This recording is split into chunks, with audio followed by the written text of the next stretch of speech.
Chapter 1. My twin sister and I were simultaneously sent to marry the human leader and the zombie king as part of an alliance. My sister chose the powerful and wealthy zombie king, while I married the resource-scarce human leader. But later, my sister, who was bound to the fertility system, was discarded like worthless trash by the zombie king and became a plaything for the zombies. I gained the favor of the human leader and gave birth to a super-powered baby.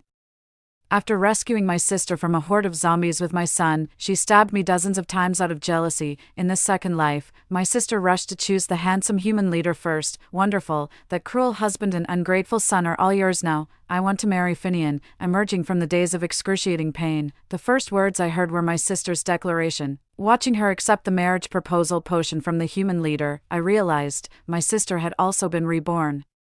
In the third year of the apocalypse, humans and zombies divided territories, each ruling their own. Because my sister and I carried the rare bloodline capable of birthing superpowered offspring, our parents offered us to both factions' leaders. Hearing my sister's choice, I feigned surprise and asked her, "I've heard Finian is resource scarce and has hordes of lovers. Aren't you worried, sister?" Sister should worry about herself first. Those zombies are utterly filthy, hideous, and reek of decay, utterly merciless toward women. Who knows how many monsters you'll end up serving. With that, she rolled her eyes, snatched the marriage contract to sign, and I promptly signed after her. Fiora, what's wrong with you? Your father and I worked so hard to secure this opportunity, and you're throwing it away like this. Father glared at my sister with exasperation, still trying to snatch my marriage certificate. But I dodged him. Mother screamed, "Fiora, how could you let your wretched sister have her way? She doesn't deserve these gold and silver treasures." Before I could speak, my sister spoke up. "Mom and Dad, I heard the zombie king Quentin is cold and heartless. He might casually give sister to the lower-ranking zombies to share. Who knows how much she'd enjoy that." She clung to our parents' arms, whining.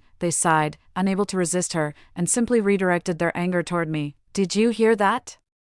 Your sister is being so considerate of you. Marrying you off is already doing you a favor. Once you're there, put your shameless tricks to good use. Bring back more supplies for your sister, or I'll break your legs." Still fuming, they raised a hand to hit me. My sister pretended to intervene, and in the end, the slap never landed on my face. The zombie guard blocked my parents' hands. They always bullied the weak and feared the strong, and now they didn't dare to move at all.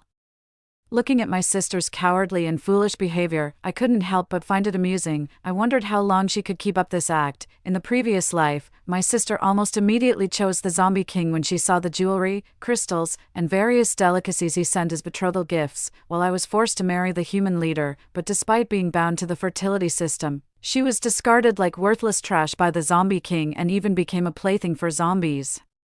Suffering endless humiliation, yet I won the favor of the human leader, becoming second only to one in above 10,000, even giving birth to a superpowered child, revered as the light of humanity. Upon learning of my sister's plight, I braved countless hardships with my son to rescue her, only for her to snarl with a twisted expression, "Why do you get to live so much better than me?" Then she stabbed me dozens of times in succession, each strike filled with hatred, each strike piercing my heart with agony. Reborn into a new life, she rushed to marry the human leader, thinking she could become the cherished first lady and bear superpowered babies to be revered by all. Little did she know she'd be toyed to death by her tyrannical husband and his horde of lovers. I sneered, watching how she'd break the deadlock, whether she could rise to become the second most powerful like I did, through her own strength. Chapter 2. With no room left to alter the marriage contract, the clan leader sent us off to wed. As he looked at the swarm of zombies, he handed me an object and told me to bind it with my blood. Upon doing so, a fertility system manifested in my mind. My sister scoffed disdainfully. In our past life, the clan leader took pity on her and gave her the system, but it was utterly useless and only plunged her into misery. Naturally, she wouldn't believe that I could fare better than her. I arrived at the zombie territory. Inside the massive palace, it was gloomy and oppressive, with occasional glimpses of skeletal remains, impossible to tell if they were human or animal. I lowered my head, refusing to dwell on it, and kept walking. The bridal chamber wasn't as eerie and terrifying as the outside, perhaps because of the table piled high with food. The apocalypse had struck suddenly, and in days where survival was uncertain. No one cared about indulging their appetite. Even getting enough to eat was a struggle. In my past life, I married Finian and spent every day fighting against him and his legion of lovers, especially that white moonlight Cressida. With his favor, she framed me for abandoning her in a horde of zombies, leading that sadist to nearly beat me to death before locking me in a cell to starve for days. Staring at the food before me, I couldn't hold back anymore. I grabbed it and stuffed it into my mouth. Counting my past life, it had been over a decade since I'd had a full meal. Just as I was devouring the food, Quentin arrived. The moment I saw him, I froze. No wonder my sister refused to marry him no matter what. His face could be described as ferocious, with protruding fangs obscuring his entire visage, his skin a ghastly blue-black, 100 times uglier than an ordinary zombie. Yet he spoke with remarkable politeness. "I know you humans fear me, if you're truly unwilling. I can prepare a house for you, we'll act as if this marriage never happened, and I'll provide for you for the rest of your life." I actually think he's quite decent, certainly better than Finian at least. "When you marry a chicken, you follow the chicken. I have no objections, it's okay, I don't mind, you're just different from others, and being afraid doesn't count." His gaze was complicated as he gently leaned in. I couldn't help but feel emotional. My wedding night with Finian hadn't been this gentle and harmonious. I nearly died that night, and I wonder if my pampered younger sister could survive it. I originally thought the wedding day would be the best, since gathering so much food wasn't easy, but unexpectedly, every meal maintained that standard. When I asked in confusion, he just casually said, "It's fine. You're my wife, it's only right you enjoy some privileges." After saying that, they went even further by stuffing me with all sorts of beautiful clothes and delicious food, even going so far as to kidnap a human specifically to cook for me. 3 days later, when we returned for the traditional post-wedding visit, I saw my younger sister crying on our parents' shoulders as soon as we entered. Her body was covered in bruises, and her pretty face was swollen and red, making her speech somewhat slurred, as expected. Finian was still the same scumbag, incompetent in bed and fond of abuse. In my past life, I appeared to live gloriously, but if I hadn't been strong myself, I wouldn't have survived until this post-wedding visit. But now, as I touched the jade bracelet on my wrist, I couldn't hide the happiness in my eyes. Seeing this, my sister was driven mad with jealousy. "Alina, why do you have so many nice things? Did you steal them? I knew you were this kind of bitch." Chapter 3. She kept cursing while eating the good stuff I brought back, and instead of stopping her, my parents joined in scolding me too. "You didn't even think to bring these good things back earlier. Can't you see how much your sister has suffered? It's all because of you. You owe her." With that, they came at me to fight. I sneered and dodged my parents' lunge. In my past life, I don't know what she did to get locked in that room. Having supplies withheld by those zombies below, of course she couldn't get anything decent. Suddenly remembering something, she laughed. "I get it now, sis, you really aren't picky, are you? Actually consummating with that monster. If it were me, I'd rather die than submit. I'd give him a good scolding too, but then again, you've never known anything better. How embarrassing." She recounted the things she did in her past life as if they were imaginary. I just smiled without responding, casually mentioning the good items I obtained from the zombie territory. Sure enough, without me needing to do anything, she flew into a jealous rage again, even cursing me recklessly, saying zombies had no reproductive ability, so I could never bear a child and would eventually be discarded by Quentin as a mere plaything. As soon as she finished speaking, Finian walked in from outside. The moment he saw me, his eyes flashed with admiration. I had been eating well under Quentin's care, my figure plump and radiant, my complexion glowing. In a base where most people were still emaciated, my 7-point beauty became a perfect 10. He approached with a grin, reaching out to touch me. "Who is this? I don't think I've seen them before." My younger sister let out a scream and was about to hit me. "Finian, you actually have feelings for her. What does she have that I don't?" Finian frowned and skillfully delivered a slap. "This is no place for you to speak." I glanced at her, never expecting that even beaten to this state, she could still feel jealous over this man. "This is my wife. What's the matter?" Chapter 4. Quentin appeared at the doorway wearing a mask, grabbed Finian's hand and tossed it aside. With his great physique, he'd be an extremely charming guy. If you didn't look at his face, Finian glared at him. "And who are you? How dare you speak to me like this in my own territory?" He let out a cold laugh. "We zombies don't have to follow human rules," Finian roared in anger. "How dare a mere zombie act so insolently in my domain? Just zombies, so there are still humans who don't know the name Quentin." Finian's expression changed, clearly realizing who he was, and immediately shut his mouth. He turned his head, grabbed his sister's hair, and said with a dark expression, "You've got some nerve staying out this long." After saying that, he left with his men. Our parents chased after them worriedly, but I just smiled, judging by his expression. "Little sister won't escape this beating." Quentin accompanied me to buy some more things at the base before heading back. After we got home, he said, If you don't like me, you don't have to force yourself." "Why would you say that?" I was somewhat surprised, but quickly understood. "Is it because of Finian?" "Don't mind him, I don't like him at all. I think you're great, I like you." I spoke with such sincerity and earnestness that he had no room for doubt. Moved, he slowly removed his mask. For some reason, I kept feeling he was becoming more and more human-like. Even his fangs had shrunk considerably. When I asked him about it, he just looked utterly confused. Ever since becoming a zombie, he'd lost the habit of looking in mirrors, so of course he wouldn't know about his own changes. After studying it for a long time, we still couldn't figure out why this was happening. So we decided to leave it be for now. After all, there didn't seem to be any negative effects, but I have to admit, this was a good thing for me. At least when we kiss, I no longer have to worry about him biting off my tongue. I always thought he was a good person. After another intimate moment, he let his guard down for the first time and shared many things with me. That's when I realized even zombies have their own troubles. Even the highest-ranking zombies could one day completely lose their sanity and revert to being the lowest-level zombies again, so now everyone's afraid to level up, worried they might fall too soon. Everyone misses their human lives and wishes to become human again, but how easy is that? It's even less likely than remaining a rational zombie forever. It was only then that I learned that becoming a zombie would mean losing the ability to reproduce. He married me only because he had heard about our clan's abilities and wanted to seek a glimmer of possibility. I couldn't help but feel sorry for him. While he was good to me, I also tried my best to be good to him. We lived our days peacefully and contentedly, like an ordinary and happy human couple. For some reason, I faintly felt my body growing heavier, and as I became more abnormal, he grew increasingly handsome. His behavior more and more like that of a human. Chapter 5. After a while.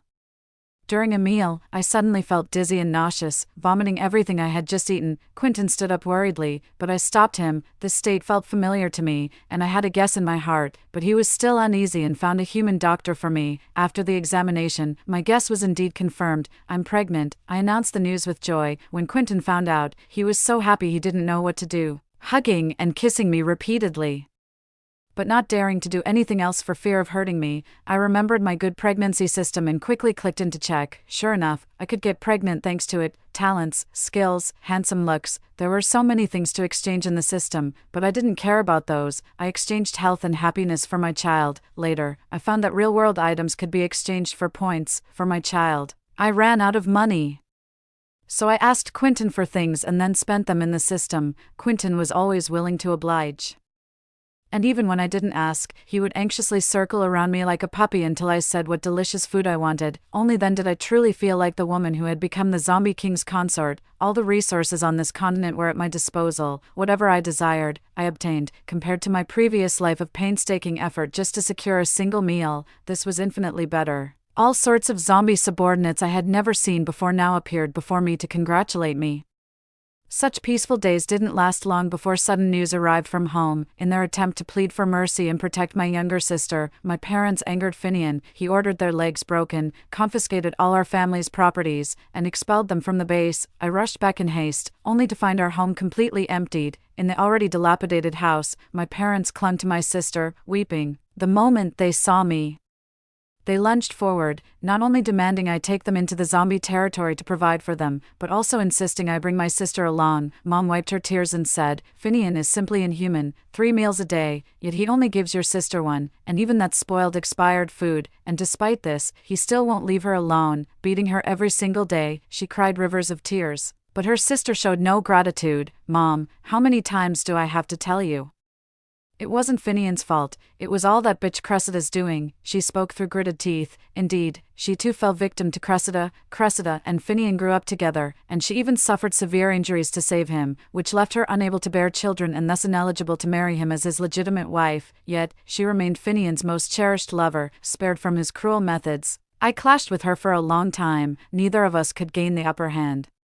She couldn't push me to utter despair, just as I couldn't outmaneuver her. I still remember when she staged a fall to frame me, and Finian nearly beat me into a miscarriage. Then there was that time we went out together, and she suddenly vanished. After searching everywhere, I assumed she had returned to the base first. Such incidents weren't uncommon, so I went back. To my surprise, she reappeared the next day, disheveled, sobbing that I had abandoned her outside to die, but I saw clearly.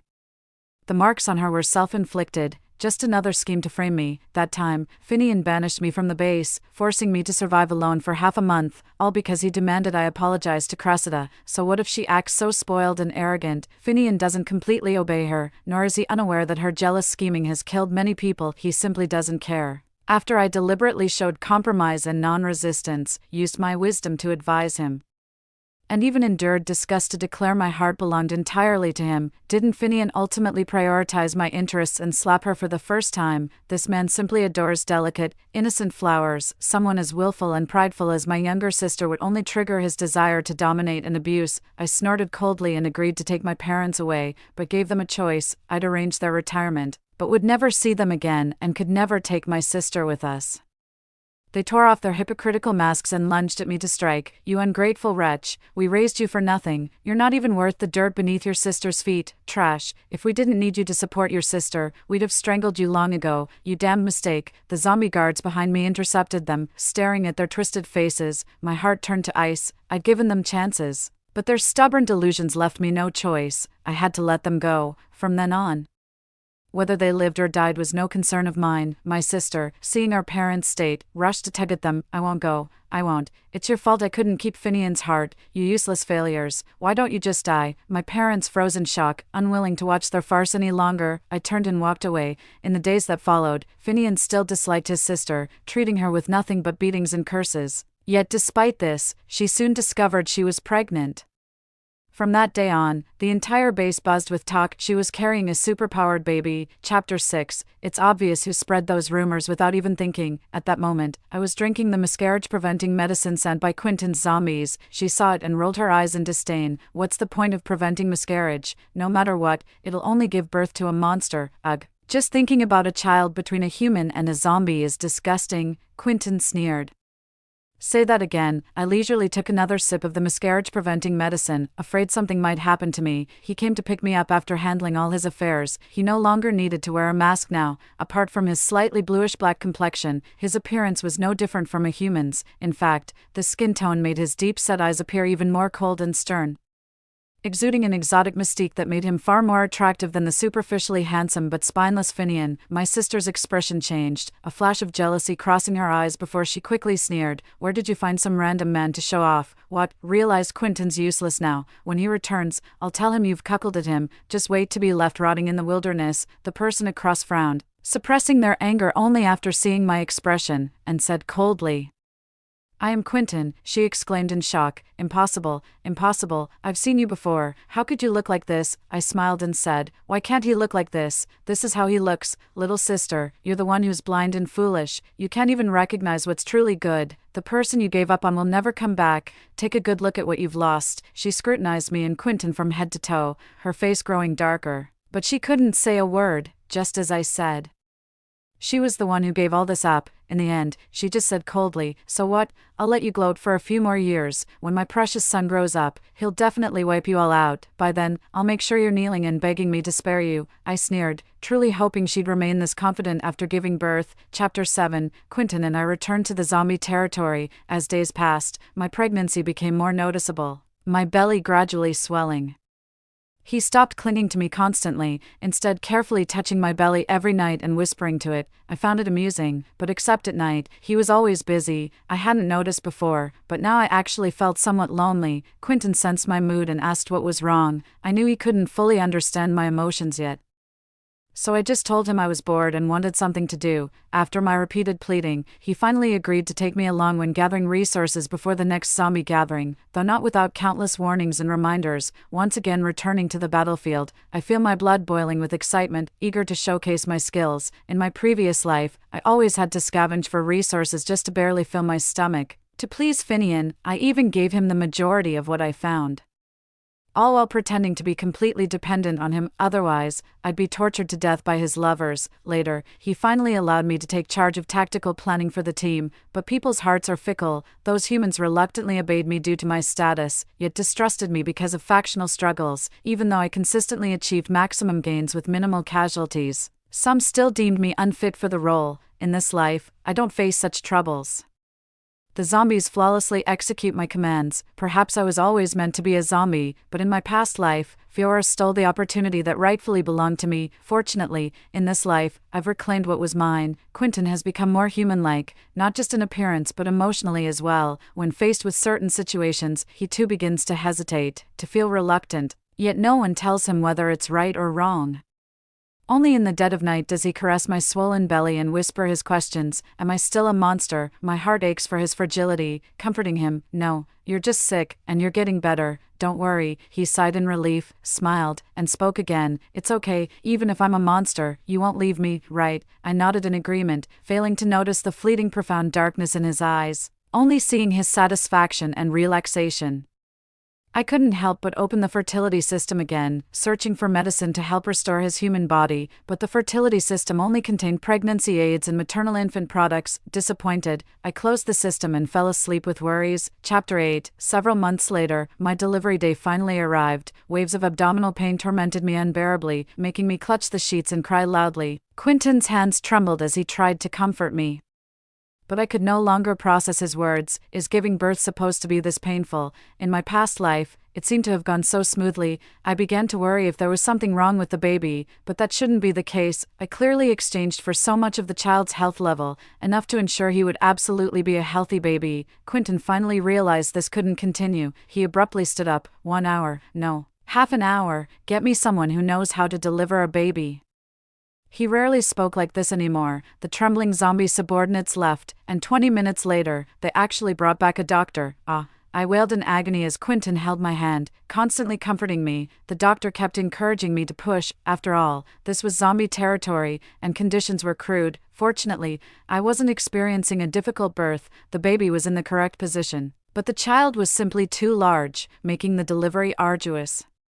The doctor smiled and congratulated me, handing the baby over for me to hold. 2 boys, twins are quite rare these days. I smiled and nodded as Quentin wiped my sweat, only glancing occasionally at the babies. I gave him a playful scolding, while the doctor laughed heartily. Sigh, I always thought zombies were heartless, but your partner treats you so well. I just came from Finian's place. His wife was also giving birth today. The baby was about the same size as yours. But it was breech and a difficult delivery. Oh dear, Finian absolutely refused a C-section, insisting that naturally delivered babies are smarter. That poor girl suffered terribly. The baby was born, but she almost didn't make it. He must have been talking about Fiora. A wave of fear washed over me. Thankfully I have the good fortune system, otherwise I might have suffered this calamity too. Quentin had someone escort the doctor out and gave him generous compensation. The doctor left grinning from ear to ear. When Quentin returned, he picked up the crying child with a pensive expression. I asked him curiously what he was thinking about. We can't go on like this. Both you and the child need more resources and people. What if you end up having a difficult labor like that woman? He showed a hint of fear in his expression, and I couldn't help but marvel at how he was becoming more and more like a real human being. In the past, when had I ever seen him afraid of anything? Don't think about those things now. Let's focus on choosing the child's name. That's more important. I tried to comfort him by diverting his attention, and fortunately, he followed my lead and shifted his thoughts. Let's name them Blaze and Garrick, I agreed with a smile. Meanwhile, our relocation to the human base was finalized. When the children grew a bit older, he disguised us and took me to Finian's territory. Chapter 9.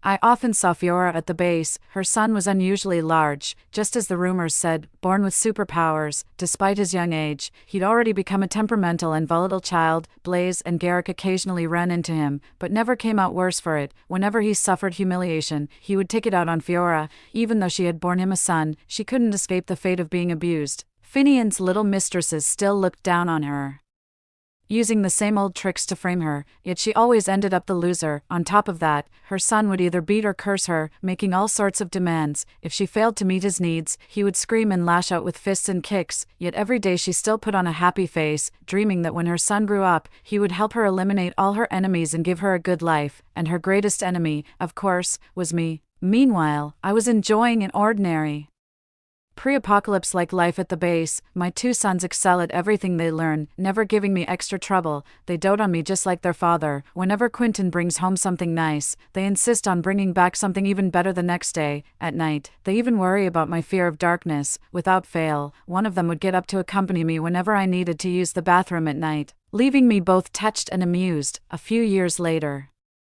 as the children grew more sensible, I became pregnant again, but to my shock, just as I was about to give birth, Finian barged into our home with his men. He sneered as he drew his sword and pointed it at me. Alina, I never expected you to hide zombies in the human base for so long, you traitor to humanity. Lying on the bed drenched in cold sweat, my water had broken, but I couldn't show weakness. Quentin had gone to buy food and hadn't returned yet.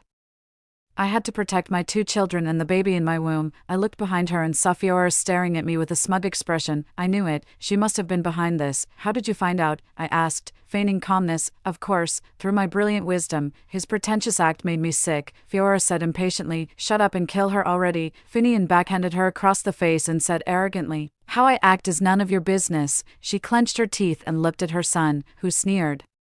"Mom, stop making a scene. Dad should slap you a couple more times to teach you a lesson." My 2 children shielded me behind them, their faces filled with determination as they spoke. "If you want to harm our mother, you'll have to kill us first." Tears streaming down my face, I tried to get up but was pushed back down. "Let me see who dares to lay a finger on my wife and children today." When Quentin appeared at the door, I breathed a sigh of relief.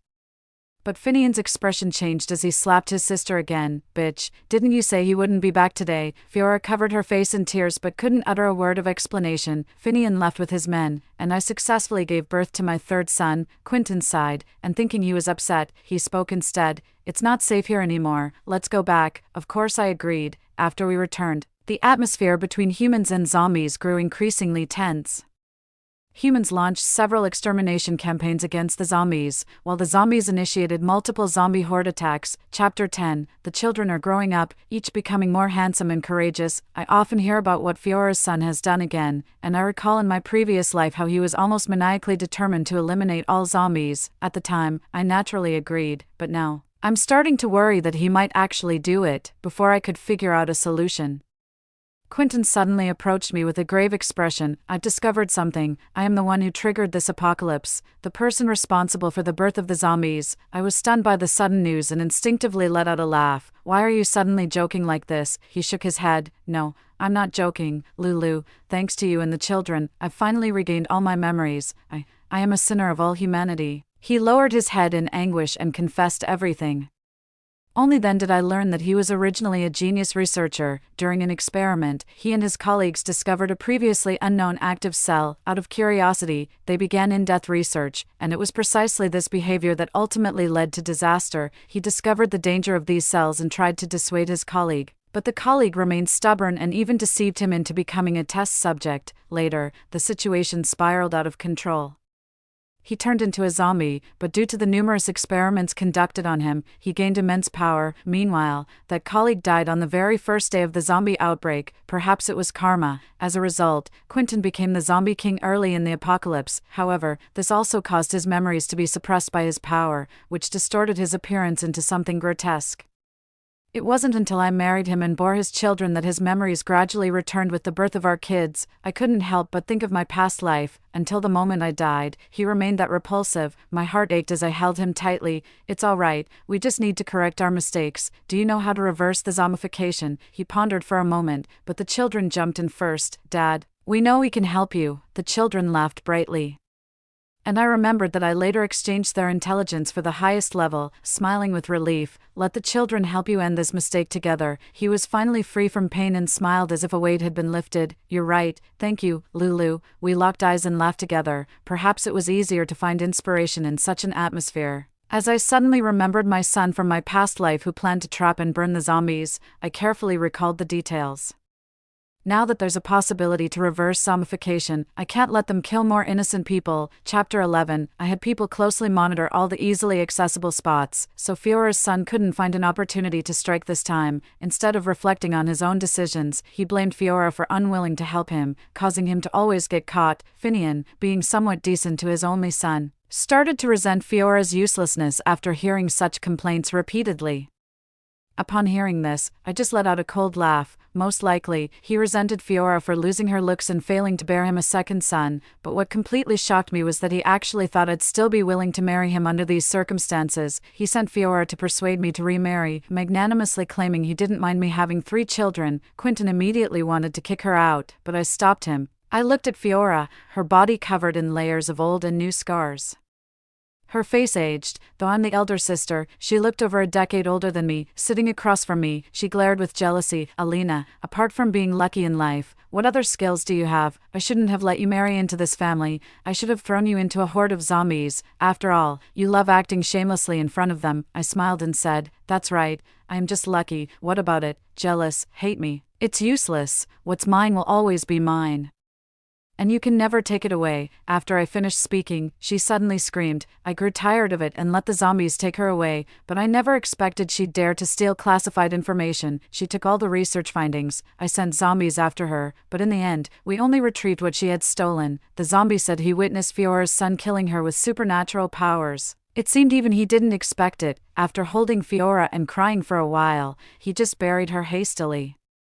After a long silence, I could only sigh. Perhaps it's for the best that our entanglement across 2 lifetimes ends here. Chapter 12. In the 26th year of the apocalypse, Quentin and the children finally succeeded in developing the reversal serum. Every zombie could become human again, and the world was finally free from the scourge of the undead, returning to order once more. Those human bases that had proclaimed themselves kings and tyrants were uprooted one by one, Finian's included. He and his young lover were beaten to death by the enraged people they had oppressed for so long, while his superpowered son was obliterated by the rebuilt national weapons. No one knows how the apocalypse began, but everyone will know who ended it. They erected monuments for Quentin and me. We became beloved leader-like figures. The children grew day by day, the eldest steady, the second lively, and the third cheerful. While the boss was handling various affairs, Quentin and I left the place we had lived for over 20 years to travel and enjoy the scenery in the rebuilt areas. Occasionally, people would recognize us and smile while giving us some complimentary gifts, leaning against his shoulder. I looked at the beautiful world of green mountains and clear waters, and at the people who, despite enduring hardships, had ultimately returned to happiness. I couldn't help but smile. He asked me what I was smiling about. I shook my head, keeping the thought to myself. It's wonderful. Given a second chance, I've finally found my own true happiness and have also brought happiness to many others. My past with Fiora no longer troubles me. Now I have a loving husband and an outstanding son. She also paid for her mistakes with her life. Those who caused me pain in my previous life have all received their due retribution. I am already very content. Extra, the original world, the 30th year of the apocalypse, the world has been completely destroyed and is no longer suitable for human habitation. However, the number of surviving humans is now extremely small. For some reason, zombies gradually grow stronger, only to revert to their most primitive state one day, losing all chance of further evolution. The renowned zombie king also fell 2 years ago, though before death he seemed to regain consciousness and let out a sigh. The world fell silent as plants and animals reclaimed the earth, preying on both zombies and humans, until the last human turned into a zombie, until the last zombie lost its mind. Humanity has vanished from the world, and perhaps one day, even the last traces of our existence will fade into nothingness. Story 2. After the end of the world came, I protected my younger sister and saved her from a certain death, and stopped her from eloping with a scumbag. Unexpectedly, she held a grudge against me for this. When the zombies surrounded the base, she opened the base gate. As a result, everyone in the base was buried with her so-called love. In this new life, seeing my younger sister begging me pitifully, I smiled at her and said, "Harrison is a good man worthy of your lifetime commitment. Sister won't stop you too. It's better to choose a day than to bump into one. Then you can leave the base now." 1. I was reborn on the day of my 27th birthday. My younger sister, Eliza, pulled at my sleeve, pouted her lips, and acted like a child throwing a tantrum. "Sis, just let me go with Harrison." She didn't remember at all that today was my hard-won half-day off, nor did she remember that I had specifically set aside this half-day to get along with her well. After all, we hadn't seen each other for almost a month. Seeing that I didn't respond for a long time, Eliza swayed her body from side to side and shouted loudly, "Sis, I'm not a child anymore. You can't restrict my freedom like you used to. Besides, Harrison will protect me well." The familiar room, the familiar scene, and the familiar conversation. I was stunned for a moment, and the memories in my mind became vivid. In my previous life, Eliza also asked me on this day to leave the base with Harrison, but at that time, I thought it was too dangerous outside with zombies running amok.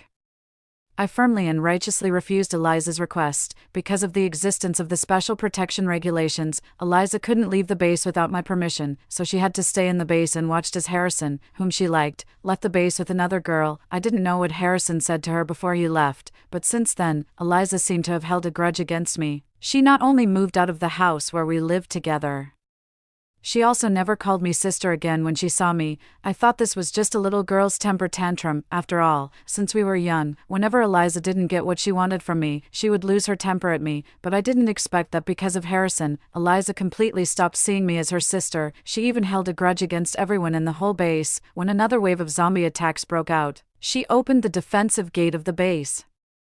The zombies poured into the base, and the base was completely. When I recalled the scene I saw in the laboratory at the very center of the base, my heart felt as if it was being clenched by a big hand, and I couldn't catch my breath. I'm sorry to those who admired and trusted me. I'm sorry for their trust in me. If it weren't for my obstruction, Eliza wouldn't have hated me, and such a thing wouldn't have happened. I clenched my hands into fists, and my nails almost pierced the palms of my hands.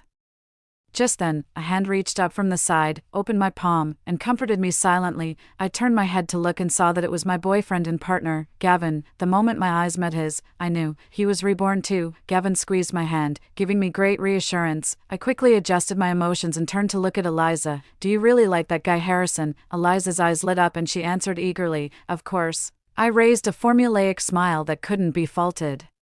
"Then you can go with him with confidence. It's the path you've chosen yourself, and sister won't interfere with you." I also wanted to see how bright the so-called right path you chose in your previous life really was, too. After getting my approval, Eliza happily ran out of the room to find her good brother. She completely forgot her sister's birthday, but I didn't care anymore. I turned around and hugged Gavin tightly, taking a deep breath of his scent. "It's so great, Gavin.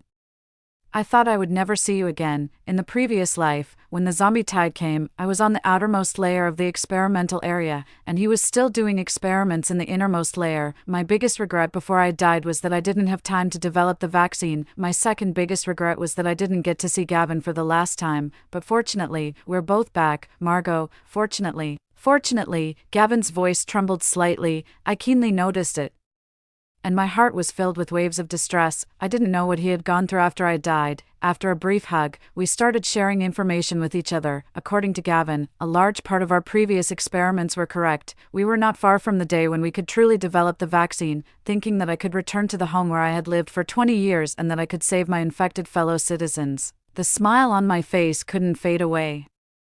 No one doesn't want to return to the world before the end of the world, and no one is willing to kill their former fellow citizens. Margot, we can do it. Gavin held my hand, his eyes determined. We can bring back the spark of the past and return to our hometown. 3. On the day Eliza left the base, I still took the time to see her off for the last time. She was holding Harrison's hand and looking at him with a happy expression. When she saw me coming, Eliza tilted her head slightly, as if showing off her love to me. "Sister, you're here. Harrison and I are about to set off." I glanced at Harrison beside Eliza. When he saw it was me, a haughty expression appeared on his face. He put one hand on his waist, with a bit of the air of "I'm the best in the world." It was such an unremarkable person who made Eliza in the previous life never forget him. I averted my gaze, afraid that if I looked at him one more time, I wouldn't be able to resist taking action. Harrison was arrogant but had no real ability. When he was in the base, he was unwilling because he didn't receive attention. But in the apocalyptic world, ability and status are directly proportional. No matter where Harrison went, he wouldn't get the treatment he wanted. "Are you sure you want to leave?" I looked at Eliza, my voice cold. "Eliza, you have to understand that once you walk out of this gate, you're no longer my sister, and you won't be protected because of that. You have to do everything by yourself." I said this not out of consideration for the so-called sisterly affection, but to tell Eliza that no matter what happened to her in the future, I wouldn't care. But with Eliza's simple mind, she couldn't understand this. When she heard what I said, her face showed dissatisfaction. "Sis, what are you talking about? I can also make a name for myself. Just wait and see." After saying this, Eliza didn't even want to greet me. She got into the car with Harrison and left the city. I watched her figure disappear from my sight and finally let out a sigh of relief. This way, the tragic scene of the base in the previous life shouldn't happen again. At the monthly regular meeting, I proposed to take corresponding preventive measures to deal with the zombie tide that would come in 2 months. But I was questioned by some people in the base. The zombie tide has always occurred at an uncertain time. How can Dr. Margot be sure that the next one will be in 2 months? My sworn enemy, Finn, narrowed his eyes and looked at me. I was taken aback for a moment and then realized that I had been in such a hurry that I had blurted out the time. I couldn't very well say that I was reborn, could I? But when I thought of the tragic situation of the base lacking supplies in the previous life, I had to make them agree to take precautions in advance. My thoughts raced through my mind quickly. Just as I was about to speak, Gavin, who was sitting beside me, put his hand on mine and patted it a few times. I looked up at him, and he gave me a reassuring look. "Because the research results have just come out, and I haven't had time to report them yet. Based on a large amount of data and simulations, we finally made the relevant model early this morning." Gavin stood up. motioned to project the data on the large screen, and started to explain. After his explanation, the final conclusion was drawn. So, everyone, according to our calculations, the next zombie tide will come in 2 months. There was a burst of discussion below, and finally Finn asked a question. Professor, what is the accuracy rate of this model of yours? Gavin smiled and nodded. 999%. The accuracy rate close to 100% made the people below burst into an uproar immediately. Gavin narrowed his long and narrow eyes, but the smile in his eyes was not kind. Everyone, please vote quickly to make a decision. The safety of the base may be in our hands. In the end, it passed with a unanimous vote. The base entered a state of preparedness for war. After the meeting, I pulled Gavin aside. As expected, I saw the dark circles under his eyes. You stayed up all night behind my back just to make this model. I touched Gavin's eyes with distress. Margot, it's okay, I'm not tired. Gavin pulled my hand and kissed it. Suddenly, I thought of something, pulled my hand back, and looked at Gavin seriously. I remember that before I died in the previous life, the work of that modeling team had just started. So how did you manage to successfully build the model so quickly? I stared closely at Gavin and didn't miss the flash of pain in his eyes. His hands trembled as he stroked my face, and he lowered his voice, as if he was afraid of breaking me. Margot, it's all in the past. I placed my hand on his, pursed my lips slightly. In the end, I just hugged Gavin and didn't ask anything else. 5. The preparation work of the base for the war was carried out in an orderly manner. I asked people to pay special attention to the prevention and control system of the base gate. It just so happened that there was a problem with this place when the zombie tide came in the previous life. That's why Eliza was able to open the base gate, and that's how the tragic situation later came about. But it's different now. While the research was being carried out in the base, I didn't forget to pay attention to what was going on with Eliza. After all, I was quite curious to see if the path she chose was easy to walk on. I installed a program in Eliza's portable device, which would send me real-time videos. Eliza followed Harrison and a few other people and walked towards a private armed base named Dragon in the east. The first half of the journey was quite smooth. The few of them were still chatting and laughing, looking forward to what they would be like when they reached the new base. Eliza also took the opportunity to express her dissatisfaction with me to them. My sister said she was doing it for my own good, but she restricts me every day and doesn't let me out of the base. Come to think of it, I haven't seen what the outside looks like for a long time. That so-called special protection list is supposed to protect me, but it's more like restricting me. When Eliza talked about me, she habitually frowned, as if I, as her sister, had done something really sorry to her. Maybe she looks down on me. She rarely comes back. Even if we happen to meet when she has time, she won't talk to me much. Harrison disdainfully said to her, those people in the base are like that. They look down on us because they enjoy privileges. They really think they're something special. Aren't they just a little smarter than us?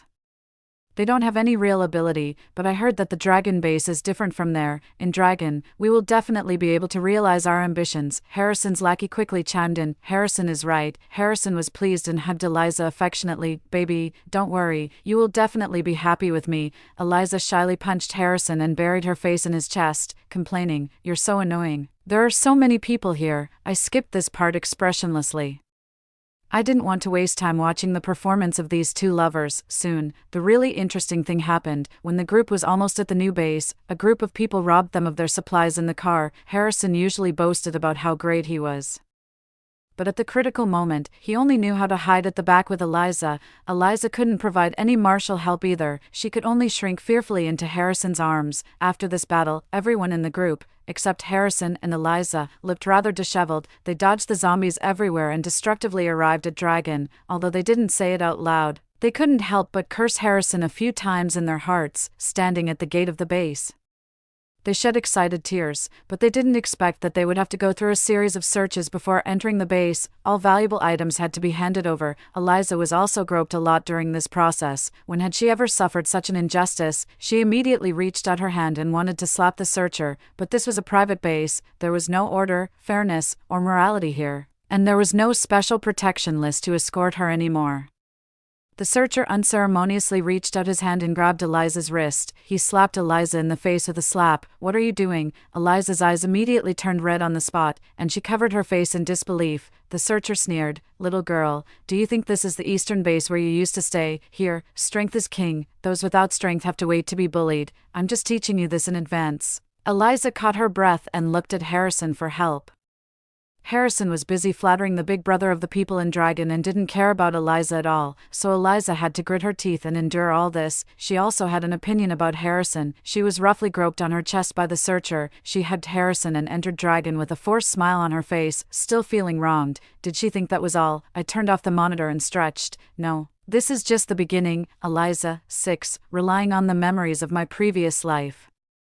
Gavin and I corrected many mistakes in the team. Under our overtime research, we achieved a breakthrough in the first stage in just half a month. Looking at the data gradually developing in a good direction, everyone present had tears in their eyes. From the moment we stepped into the laboratory, our goals were the same. After encouraging each other, we started to devote ourselves to a new round of research. In the apocalyptic world, time was more precious than anything.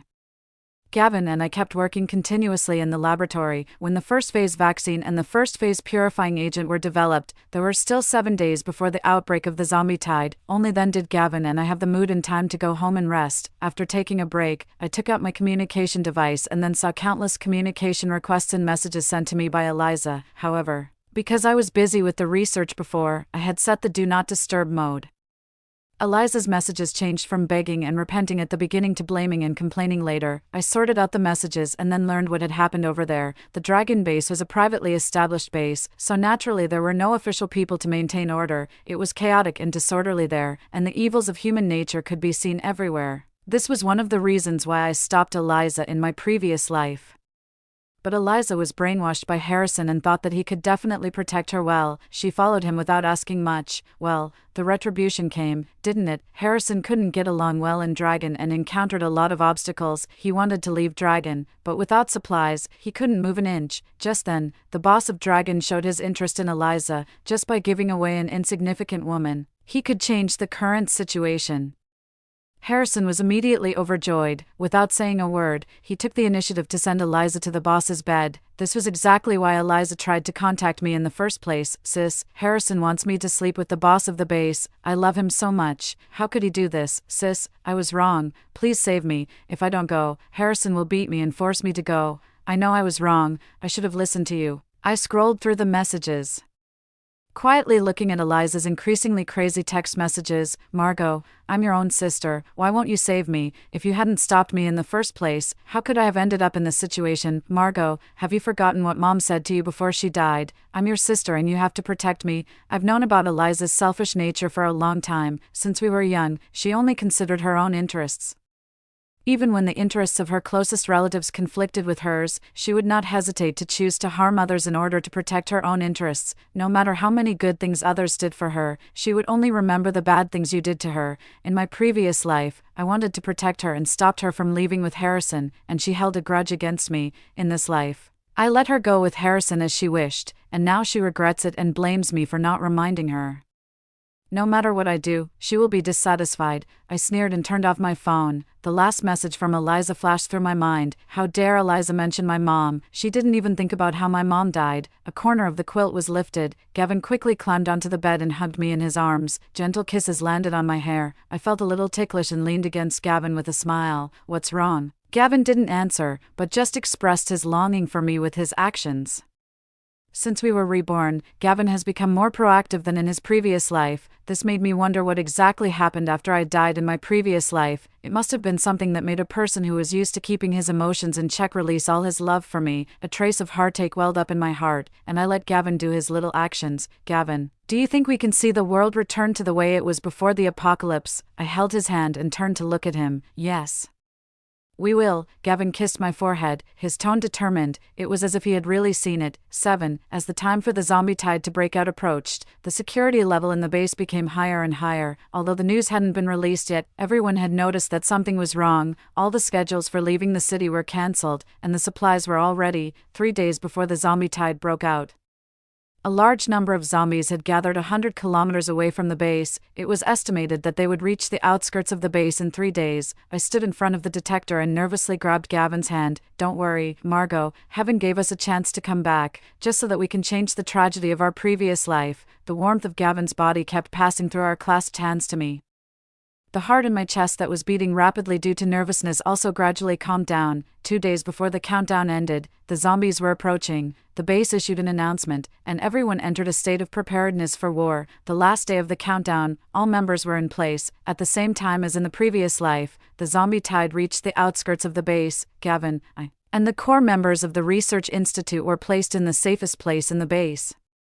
We nervously looked at the hundreds of monitors in front of us. There were a lot of zombies, but fortunately, we had prepared a lot of things in advance, and Gavin had also developed a new type of reagent against zombies according to the memories of his previous life. No zombies rushed into the base, there was no large-scale infection, and the tragic situation of the previous life didn't reappear. Those people who had always stood on the front line to protect us and our homeland charged forward as they had in all previous battles. The battle had just begun, but victory had already arrived. After confirming the safety, Gavin and I rushed straight to the place where the wounded were being treated. Although the defense battle just now was really excellent, there were still people who were injured and infected. I casually stopped a nurse and asked about the current situation. After looking at Gavin, we changed into protective suits and went to the centralized treatment room for the infected. Most of the people here were frontline soldiers infected with the zombie virus. They were covered in blood, but they hadn't been cleaned up. Maybe they thought it was unnecessary to clean up. Some of them were still young. There was a calmness towards death on their still immature faces. If there was no way to stop the process of infection, they would eventually turn into zombies and then be used for research by the Research Institute. The sound of the mechanical door opening made them look towards us. I looked around and spoke solemnly. Everyone, we are the leaders of the Central Research Laboratory. The Research Institute developed the first-generation purifying agent some time ago. If you are willing, I can arrange for you to be injected with it immediately. The originally dim eyes around us lit up one by one, but currently, the purifying agent hasn't passed the first phase human observation stage. We don't know if it will be effective for you. It's possible that even after the injection, it still won't be able to stop you from mutating. Gavin took over my words, his eyes full of apology. The people around looked at each other. Finally, a man in his 30s, probably their captain, said to us, "Then just inject it. If it's successful, we'll have saved our lives. If it fails, we'll just provide a sample for the research laboratory." They smiled magnanimously, their eyes full of trust in us. Gavin and I saluted them and slowly backed out. "Arrange for the injection," I said to the people waiting outside for us. I hoped that heaven would be merciful and give them a chance at a new life. 8. The effect of the purifying agent exceeded our expectations. 12 hours had passed, and all the original reactions of the infected people had disappeared. The blood samples also showed that there was no problem. This meant that in the future, when facing the zombie virus, we wouldn't have to watch helplessly as our companions' lives disappeared before our eyes. For the first time, the higher-ups approved a 2-day vacation for us. I was finally able to go back and take a rest with Gavin. Before we could say a few words, I received a communication call from Eliza. This time, I answered it. "Sis, there are a lot of zombies outside the base. I don't know where Harrison has run off to, and I'm so scared." As soon as the call connected, I heard Eliza's panicked sobbing voice. "The Dragon base is just using people's lives for defense. Aren't you in a high position in the base? Can you send someone to save us?" Eliza would only come to me at times like this. "Eliza," I said calmly, my voice cold. This attitude made Eliza, who was just crying on the other end of the phone, stop sobbing for a few seconds. She seemed not to understand why I would treat her in this way. "When you and Harrison left the base, I told you that from the moment you left the base, you were no longer my sister. Your name had already been crossed off the special protection list long ago. I won't waste the base's resources because of you." After a moment of silence, Eliza shouted at me, "Margot, aren't you my sister? Now that your sister's life is in danger, shouldn't you, as the sister, stand up and protect your sister?" I sighed. "Eliza, even if we do have a blood relationship, I'm not obliged to protect you all the time. You're an adult and should be responsible for your own choices." Eliza knew this simple truth very well, but she still didn't give up and thought that I would definitely help her. After all, that's what I had always done before, since the apocalypse began. Because of the last text message my mother sent me before she died, I had always arranged everything for Eliza when she was in the base.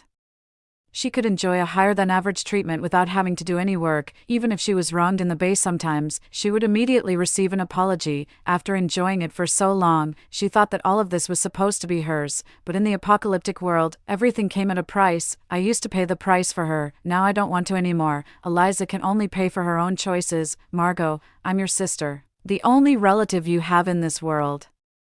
You can't just abandon me like this. Eliza let out a near-crazy roar. I couldn't help but hold the phone a little farther away. Do you still remember what Mom said to you? You're supposed to protect me. Eliza mentioned our mother who died at the beginning of the apocalypse again. My eyes darkened immediately, and I sneered. Eliza, how dare you mention Mom? Have you forgotten who killed her? Eliza's shouting suddenly stopped. She spoke tremblingly, as if she had finally remembered the sin she had committed. No, it wasn't me. I didn't mean to. No, how could you know? I sneered. Eliza, people do things and heaven watches. There's no wall that doesn't let the wind through. When my mom had the accident, the city's surveillance cameras hadn't completely broken down. Eliza's action of pushing my mom in front of her to block the knife was just caught on a surveillance camera. When the people in the base showed me the surveillance video, I was shaking all over and could barely stand. It was Gavin, who was standing next to me, who held me up, but even though I was so angry at that time, I still chose not to tell Eliza the truth. After all, as Eliza said, she was the only relative I had in the apocalyptic world, but after what happened in my previous life, I was completely disappointed in her sisterly affection. Did she think of me when she opened the base gate in her previous life? When she did irrational things and blamed me for a man, did she think about whether I was alive or dead? Since Eliza didn't care about me, why should I care about her? No, Margot, sis, I know I was wrong. I really know I was wrong. Please save me. I don't want to die. I don't want to die. I didn't want to listen to Eliza anymore, so I simply hung up the phone and set it to do not disturb. But what I wouldn't tell her was that, even if I wasn't willing to go and save her, the base would still send people out to clear the zombies. On the one hand, it was to protect our fellow citizens. After all, the population had decreased sharply in the early days of the apocalypse, and we should protect as many people as possible. On the other hand, it was to prepare for the future reconstruction. During this period, several bases across the country shared their experimental results, with the help of all parties. The originally expected research and development time was greatly shortened when the first-generation vaccine and the second-generation purifying agent were tested to be okay, and after 2 rounds of vaccine inoculation, humans would have to prepare to open the base gate and return to their homeland. I could tell Eliza to make her less scared, but I suddenly felt a little sleepy, so I decided not to say anything. 9. Everything was developing in a good direction. Good news kept coming out about the research and development of the vaccine and the purifying agent. The dispatched personnel of the base also had the support to go to farther places to carry out tasks. With the help of the memories of his previous life, Gavin also provided a lot of suggestions for the development of the base. During this period, the base also began to incorporate and rectify the private armed forces in various places. Some of the incorporation work went smoothly, but some encountered a little obstruction. Before incorporating the Dragon base, I received an encrypted communication from the front line. Hello, dear Margot. I'm sorry to disturb you. We just received a text message that said if we could get you to come over, that person would open the gate of the Dragon base and let us in. I was in the mood to cook for Gavin and was holding the phone with my head while listening to the person on the other end, Captain Eric.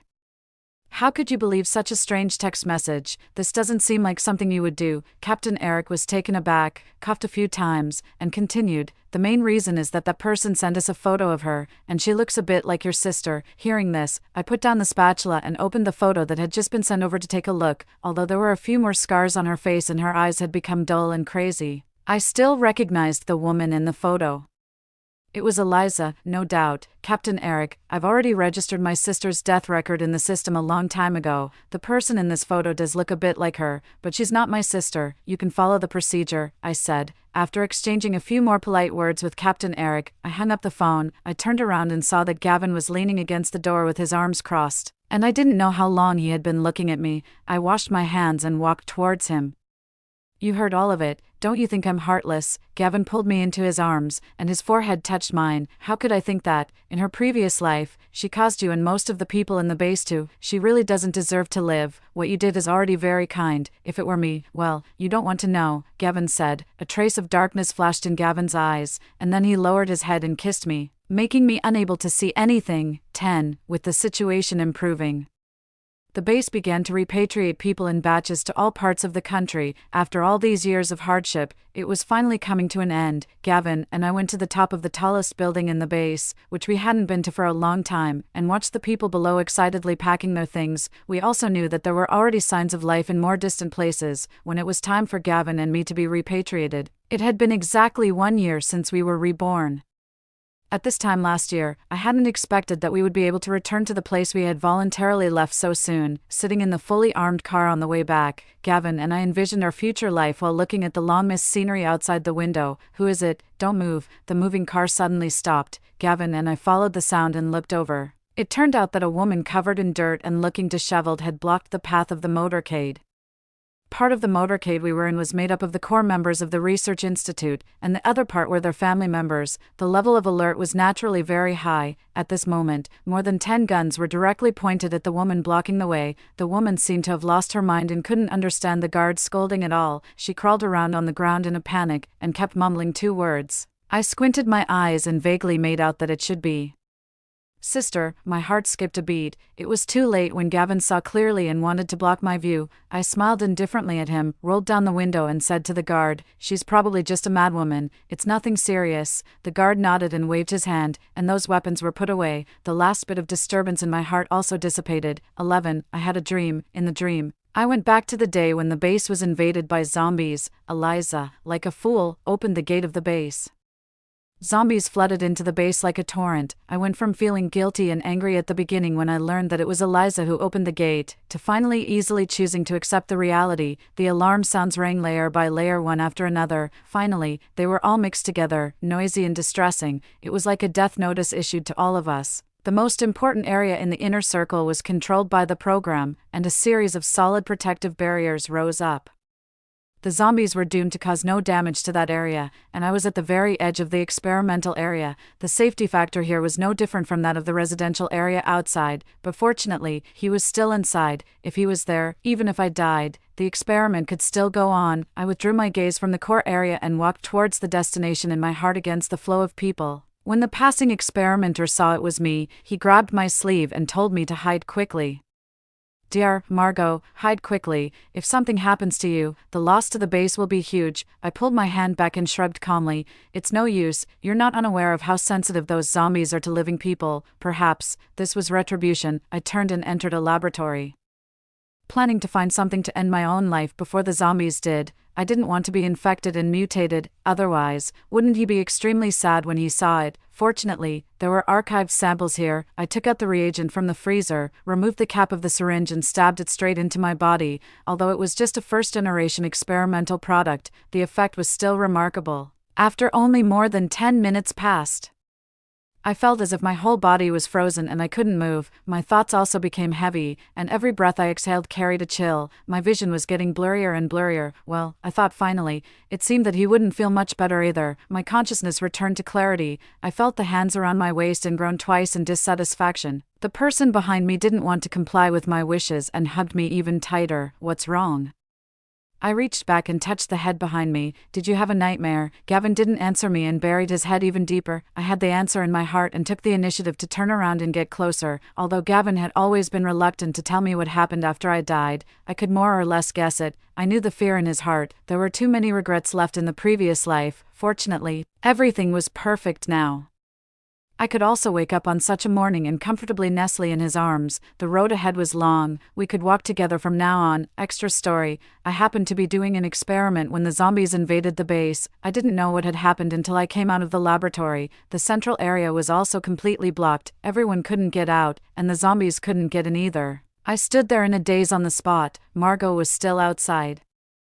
I went crazy looking for the person in charge and begged him to open the door so that I could go out and find Margot, but he just looked at me sadly. We both knew this was impossible. Finally, he sighed and said to me, "Gavin, I know you're sad, but I don't think Margot would want the progress of the experiment to be delayed because of your leaving." He patted me on the shoulder. "Do you still remember what Margot said was her biggest wish?" I remembered. Of course I remembered. I stood up stiffly, returned to where I should be, and did what I should do. At the same time, I prayed in my heart. It was 7 days later when the zombies left and the core area was reopened. It was in a mess outside. Blood flowed like a river. I saw a lot of bodies wearing white coats along the way. I found the person I had been longing for in that laboratory. She wasn't attacked by the zombies. She was closing her eyes quietly and leaning against the laboratory bench. It was as if she was just asleep.